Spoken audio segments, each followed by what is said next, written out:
جب وہ ہیکل سے باہر جا رہا تھا تو اس کے شاگردوں میں سے ایک نے اس سے کہا، اے استاد، دیکھ یہ کیسے کیسے پتھر اور کیسی کیسی عمارتیں ہیں۔ یسوع نے اس سے کہا، تو ان بڑی بڑی عمارتوں کو دیکھتا ہے، یہاں کسی پتھر پر پتھر باقی نہ رہے گا جو گرایا نہ جائے۔ جب وہ زیتون کے پہاڑ پر ہیکل کے سامنے بیٹھا تھا تو پترس اور یعقوب اور یوحنا اور اندریاس نے تنہائی میں اس سے پوچھا، ہمیں بتا کہ یہ باتیں کب ہوں گی، اور جب یہ سب باتیں پوری ہونے کو ہوں اس وقت کا کیا نشان ہے؟ یسوع نے ان سے کہنا شروع کیا کہ خبردار کوئی تم کو گمراہ نہ کر دے۔ بہتیرے میرے نام سے آئیں گے اور کہیں گے کہ وہ میں ہی ہوں، اور بہت سے لوگوں کو گمراہ کریں گے۔ اور جب تم لڑائیاں اور لڑائیوں کی افواہیں سنو تو گھبرا نہ جانا، ان کا واقعہ ہونا ضرور ہے، لیکن اس وقت خاتمہ نہ ہوگا، کیونکہ قوم پر قوم اور سلطنت پر سلطنت چڑھائی کرے گی۔ جگہ جگہ بھونچال آئیں گے اور کال پڑیں گے۔ یہ باتیں مصیبتوں کا شروع ہی ہوں گی، لیکن تم خبردار رہو، کیونکہ لوگ تم کو عدالتوں کے حوالے کریں گے، اور تم عبادت خانوں میں پیٹے جاؤ گے، اور حاکموں اور بادشاہوں کے سامنے میری خاطر حاضر کیے جاؤ گے، تاکہ ان کے لیے گواہی ہو۔ اور ضرور ہے کہ پہلے سب قوموں میں انجیل کی منادی کی جائے، لیکن جب تمہیں لے جا کر حوالہ کریں تو پہلے سے فکر نہ کرنا کہ ہم کیا کہیں، بلکہ جو کچھ اس گھڑی تمہیں بتایا جائے وہی کہنا، کیونکہ کہنے والے تم نہیں ہو بلکہ روح القدس ہے۔ اور بھائی کو بھائی اور بیٹے کو باپ قتل کے لیے حوالہ کرے گا، اور بیٹے ماں باپ کے برخلاف کھڑے ہو کر انہیں مروا ڈالیں گے، اور میرے نام کے سبب سے سب لوگ تم سے عداوت رکھیں گے، مگر جو آخر تک برداشت کرے گا وہ نجات پائے گا۔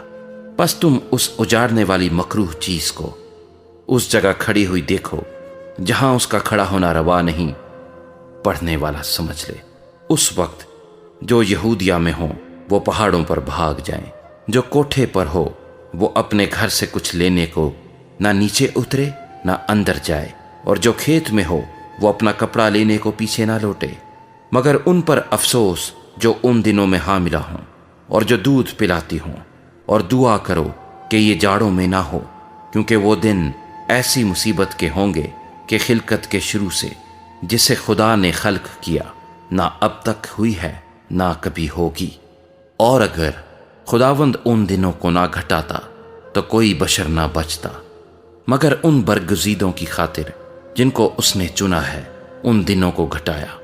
اور اس وقت اگر کوئی تم سے کہے کہ دیکھو مسیح یہاں یا دیکھو وہاں ہے تو یقین نہ کرنا، کیونکہ جھوٹے مسیح اور جھوٹے نبی اٹھ کھڑے ہوں گے اور نشان اور عجیب کام دکھائیں گے، تاکہ اگر ممکن ہو تو برگزیدوں کو بھی گمراہ کر دیں۔ لیکن تم خبردار رہو، دیکھو میں نے تم سے سب کچھ پہلے ہی کہہ دیا ہے۔ مگر ان دنوں میں اس مصیبت کے بعد سورج تاریک ہو جائے گا اور چاند اپنی روشنی نہ دے گا، اور آسمان سے ستارے گرنے لگیں گے، اور جو قوتیں آسمان میں ہیں وہ ہلائی جائیں گی۔ اور اس وقت لوگ ابن آدم کو بڑی قدرت اور جلال کے ساتھ بادلوں میں آتے دیکھیں گے۔ اس وقت وہ فرشتوں کو بھیج کر اپنے برگزیدوں کو زمین کی انتہا سے آسمان کی انتہا تک چاروں طرف سے جمع کرے گا۔ اب انجیر کے درخت سے ایک تمثیل سیکھو، جو ہی اس کی ڈالی نرم ہوتی اور پتے نکلتے ہیں تم جان لیتے ہو کہ گرمی نزدیک ہے۔ اسی طرح جب تم ان باتوں کو ہوتے دیکھو تو جان لو کہ وہ نزدیک ہے، بلکہ دروازے پر ہے۔ میں تم سے سچ کہتا ہوں کہ جب تک یہ سب باتیں نہ ہو لیں یہ نسل ہرگز تمام نہ ہوگی۔ آسمان اور زمین ٹل جائیں گے لیکن میری باتیں نہ ٹلیں گی۔ لیکن اس دن یا اس گھڑی کی بابت کوئی نہیں جانتا، نہ آسمان کے فرشتے نہ بیٹا مگر باپ۔ خبردار جاگتے اور دعا کرتے رہو، کیونکہ تم نہیں جانتے کہ وہ وقت کب آئے گا۔